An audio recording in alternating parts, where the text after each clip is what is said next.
Halo guys, kembali lagi bersama gue Nandi. Pada video kali ini, gue akan membahas salah satu film yang sangat seru, berjudul Deadmind 2012. So, tanpa berlama-lama, langsung aja kita mulai pembahasan alur ceritanya. Ketika film dimulai, kita diarahkan kepada seorang perompak yang sedang beristirahat. Ternyata ia tidak sendirian, di mana film ini berlatar waktu di tahun 2002 dan berlokasi di Indonesia, tepatnya di Pulau Sulawesi.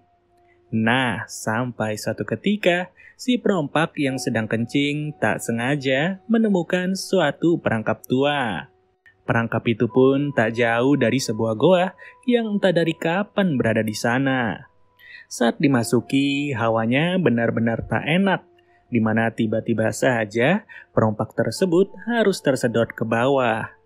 Iya, tanpa diketahui teman-temannya, keberadaan pria itu pun tak lagi ditemukan.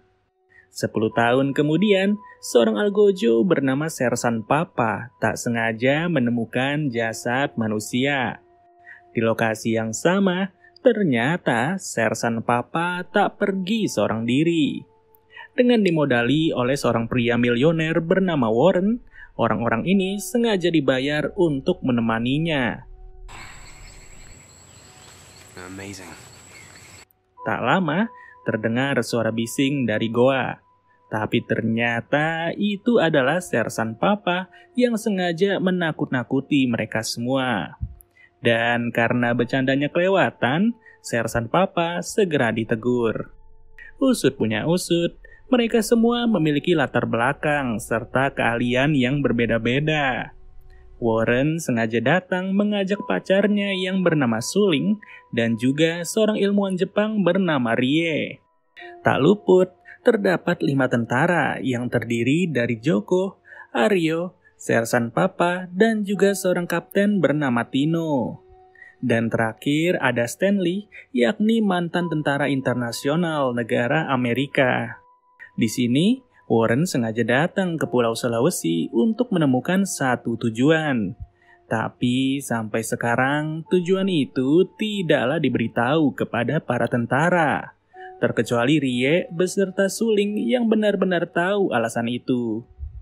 Alhasil, Stanley sendiri merasa curiga dengan niatan Warren. Meski mereka semua dibayar dengan uang yang sangat banyak, Warren tetap saja merasa janggal.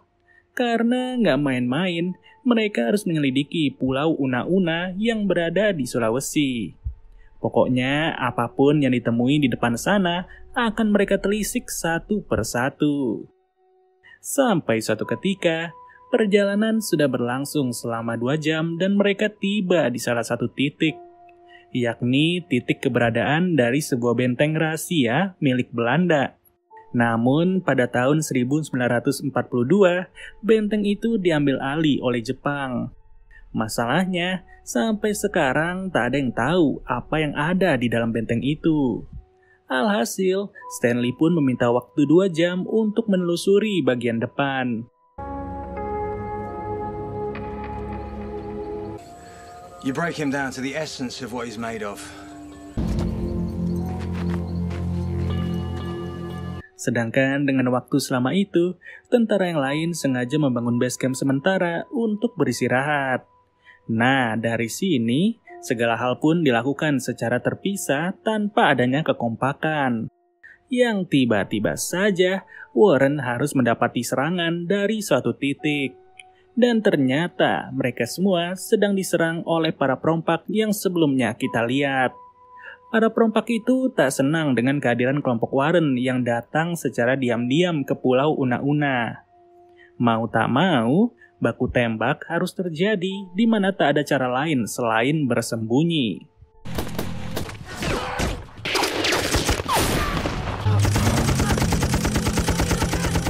Sialnya, kaki si Aryo harus tertembak. Dan bahkan pintu goa pun harus terblokir akibat ledakan hebat di goa itu. Terkurung, semua orang menjadi panik. Mereka tak menyangka jika endingnya akan berujung seperti ini. Parahnya lagi, Semua peralatan medis beserta ransel berada di bagian depan serta tidak bisa diambil. Yang bisa dipastikan, semua barang-barang itu akan diambil oleh para perompak. Dan begitu juga dengan alat-alat medis yang tersisa sekarang tidaklah banyak. Apa boleh buat, terperangkap di dalam goa Jepang yang berusia 70 tahun bukanlah ide yang bagus. Stanley pun terus memaksa Warren untuk memberitahu apa sebenarnya tujuannya datang ke sini. Namun sampai detik ini, Warren tetap tutup mulut dan mereka semua terpaksa menelusuri goa itu lebih dalam lagi. Di ujung, terdapat sebuah pintu yang sebenarnya sudah ditutup. Namun dikarenakan penutupnya tidak begitu rapat, mereka pun segera masuk satu persatu.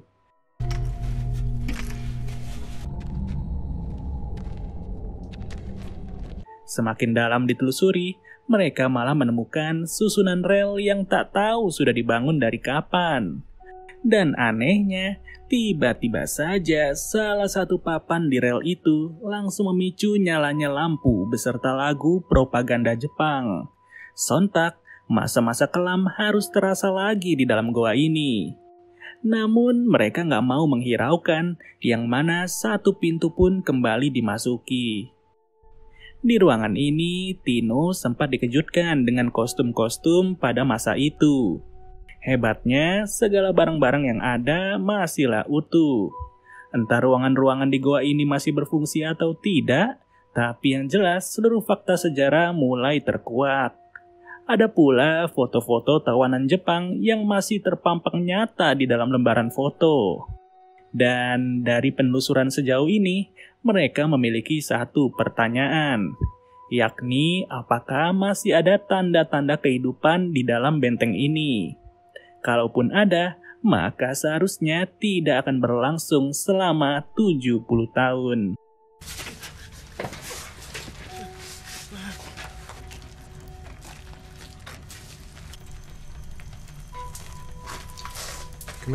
Sontak, Rie langsung menjelaskan sejarah kelam pada masa itu. Ia tahu bahwa negaranya sangat-sangat bersalah karena telah menjajah Indonesia. Namun tanpa disadari, ada satu sosok berkostum yang telah mengintai mereka dari jauh. Akan tetapi mereka semua nggak sadar sama sekali. Di mana Warren mulai membeberkan pernyataan jujur. Bahwa sebenarnya ia sengaja datang untuk mencari peninggalan kaisar Jepang bernama Yamashita. Atas banyaknya bukti sejarah, Rie mendapat petunjuk bahwa peninggalan berupa peti emas berada di Pulau Una-Una. Karena jauh sebelum ini, ayah Warren telah berkeliling ke bunker Jepang lain yang berada di Sumatera, Indonesia. Dan menyimpulkan bahwa harta tersebut berada di pulau ini. Mendengar kenyataan itu, para tentara menganggap bahwa semua itu adalah omong kosong. Mereka merasa dijebak oleh kekonyolan yang telah dinyatakan oleh Warren dan juga teman-temannya. Yang semakin ke sini, gerak-gerik mereka sebenarnya semakin diintai secara diam-diam. Sembari berjalannya pencarian, tibalah mereka di satu ruangan yang cukup lebar.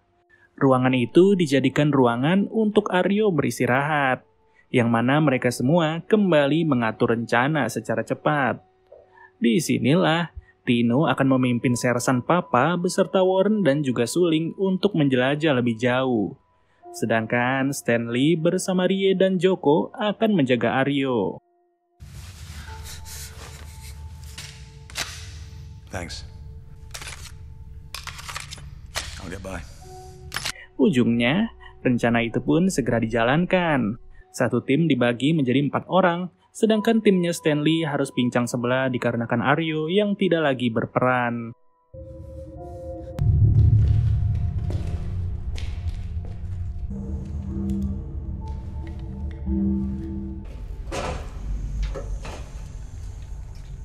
For their experiments.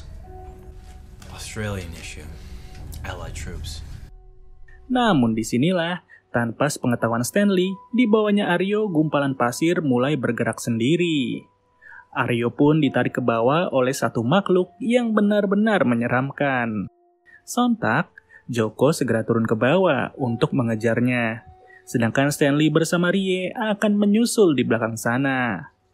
Ya, siapa sangka di bawah benteng itu terdapat celah bawah tanah yang ternyata cukup sempit. Celakanya lagi, mereka harus dibuat asing dengan tempat ini.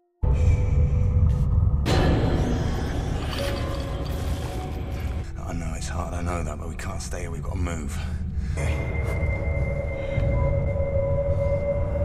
Dan dengan tewasnya Aryo, kelompoknya Stanley pun hanya bersisa 3 orang.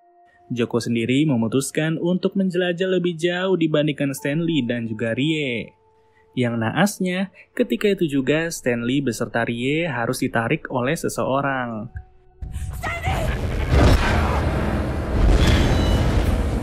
Ya, terpisah seorang diri, Joko hanya bisa sigap sedia untuk menembak. Ia tak tahu sosok seperti apa yang ia hadapi saat ini. Namun yang pasti, sosok itu tidak hanya seorang diri. Dan benar saja, semakin lama ia berada di sana, Joko pun semakin dikucilkan. Ia diganggu terus secara perlahan dengan perlawanan yang sangat-sangat terbatas. Sampai pada akhirnya, Joko sudah tak lagi sanggup dan ia pun langsung berpasrah diri.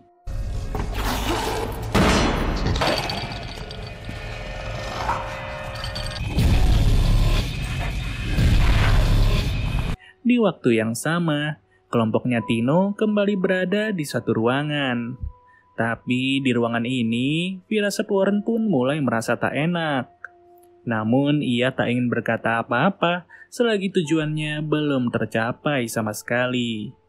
Dan sangat disayangkan, saat itu juga pintu masuk harus tertutup tanpa disadari oleh mereka semua. Yang ternyata disinilah terkuak bahwa ruangan itu sengaja dijadikan ruangan eksekusi bagi tawanan Jepang. Nggak main-main, para tawanan dimasukkan ke dalam baling-baling dari kipas yang muat satu badan. Nah, disinilah Sersan Papa bersama yang lain baru sadar jikalau pintu keluar telah terkunci.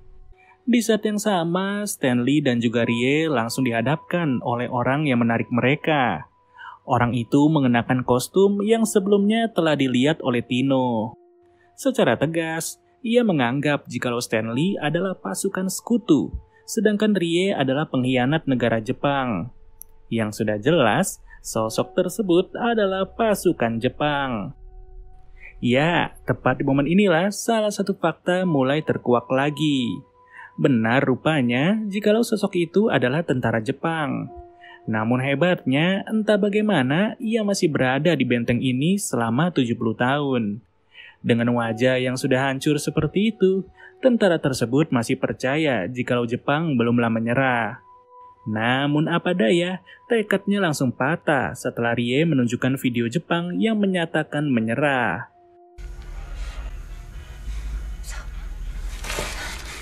No, in 1945. What do you think that'll work? Alhasil, pria itu merasa tak terima. Ia menyesal telah menghabisi satu rekannya yang berusaha untuk meyakinkannya bahwa perang telah usai.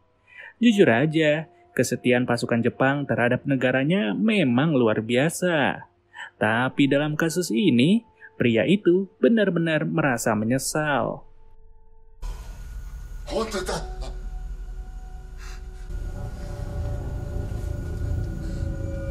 Yang di lain situasi, kelompoknya Tino harus mendapatkan masalah besar. Mereka sama sekali tak menyangka bahwa akan datang makhluk-makhluk aneh yang tidak mereka temukan sebelumnya.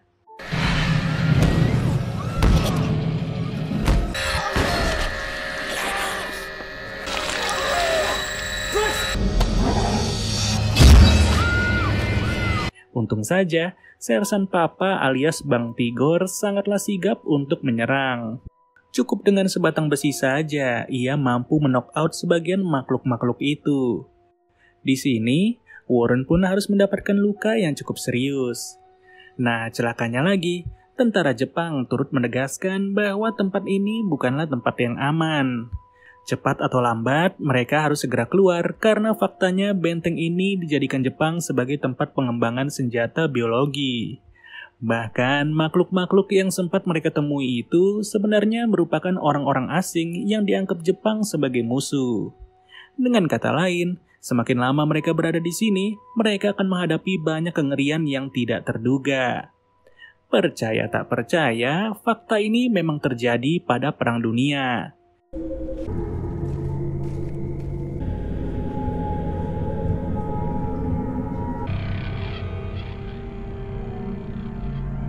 Yang celakanya, Warren tak sengaja menemukan sebuah suntikan yang ia anggap sangat-sangat bernilai. Alhasil, suntikan itu pun turut disimpan secara diam-diam. Singkat cerita, si tentara Jepang sengaja membantu Stanley bersama Rie untuk melewati jalan pintas. Di mana sebelum pergi, Stanley bersama Rie turut sengaja mengajak tentara itu untuk pergi juga. Let's keep an eye on him, yeah?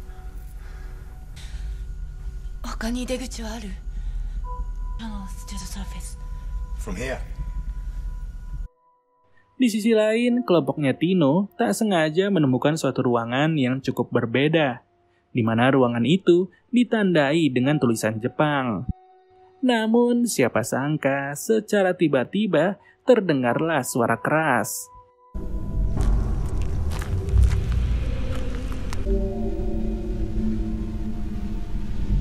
Yang dari kejauhan terkuak sudah bahwa itu adalah ruangan tunggu dari para samurai Jepang yang terus berdiri selama 70 tahun.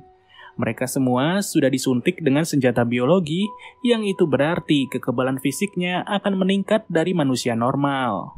Dilengkapi juga dengan kostum khusus, kelompoknya Tony tak mampu berbuat banyak.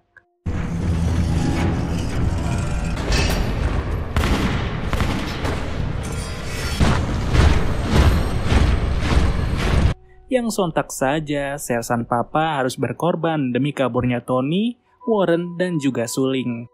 Kekacauan ini pun benar-benar terlihat secara nyata. Yang mau tak mau, mereka harus masuk melalui lubang pembuangan. Dan jelas sudah, selama fase ini, mereka bertiga harus tetap menjaga suara.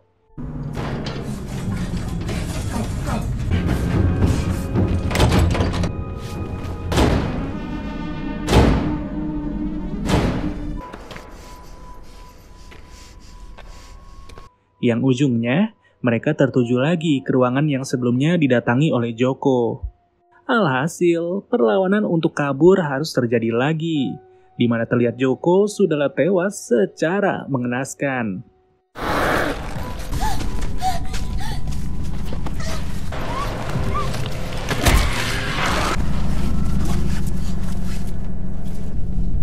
Kemudian, sampailah mereka di ruangannya Stanley. Ruangan ini pun dijadikan tempat untuk beristirahat sementara waktu. Awalnya sih semua terlihat aman-aman aja ya. Dan untuk pertama kalinya Tony turut berjumpa dengan tentara Jepang. Any sign? Tapi sayangnya, di momen ini Suling pun sengaja menyuntikkan Warren dengan suntikan yang mereka temui. Celakanya lagi, para samurai kembali datang ke ruangan itu. Jejak mereka yang terus diikuti membuat si tentara Jepang merelakan diri untuk berkorban.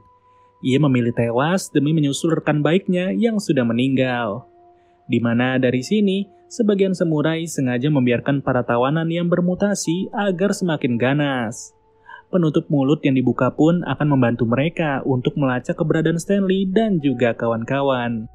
Luar biasanya, cukup dalam hitungan menit, posisi mereka semua langsung diketahui.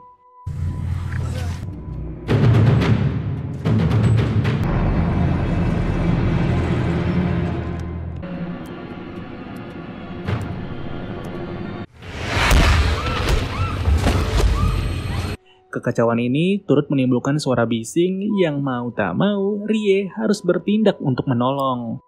Sedangkan pada kesempatan itu, Suling sengaja membawa Warren masuk ke suatu ruangan. Parahnya, Suling sengaja mengunci pintu agar ia bisa kabur berduaan saja dengan Warren. Yeah.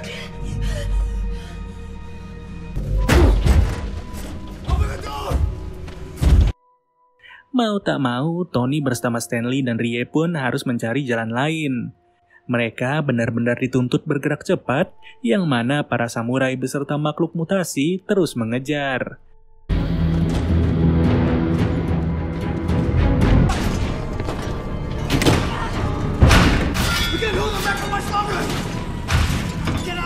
Karena tak ada solusi, secara terpaksa Tony pun harus berkorban lagi.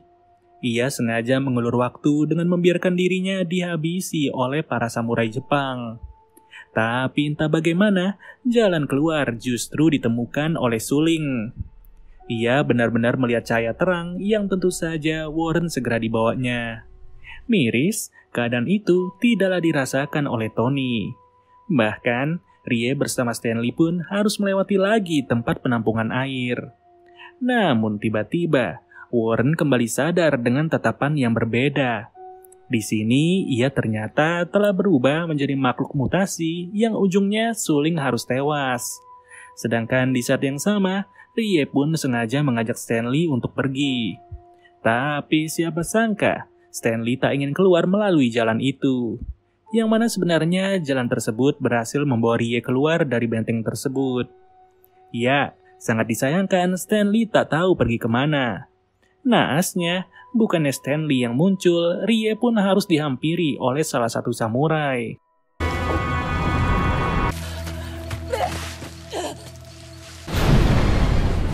Terlebih, bukan hanya satu, tapi setiap samurai turut keluar dari benteng itu. Nah, kalau udah kayak begini, nggak ada harapan lagi bagi Rie. Yang pada ujungnya, ia pun segera ditebas dan film pun berakhir. Dari sini bisa disimpulkan bahwa hanya Stanley yang mempunyai peluang untuk selamat. Tapi si sutradara tak ingin menunjukkan bagaimana kabarnya Stanley sampai detik ini. Ya, kita asumsikan aja Stanley lagi main PS dan ia baru aja makan ikan goreng. Dan ya sudah, sampai di sini dulu alur ceritanya. Sampai bertemu lagi guys di video berikutnya. Gua Nani cabut dulu. Dadah.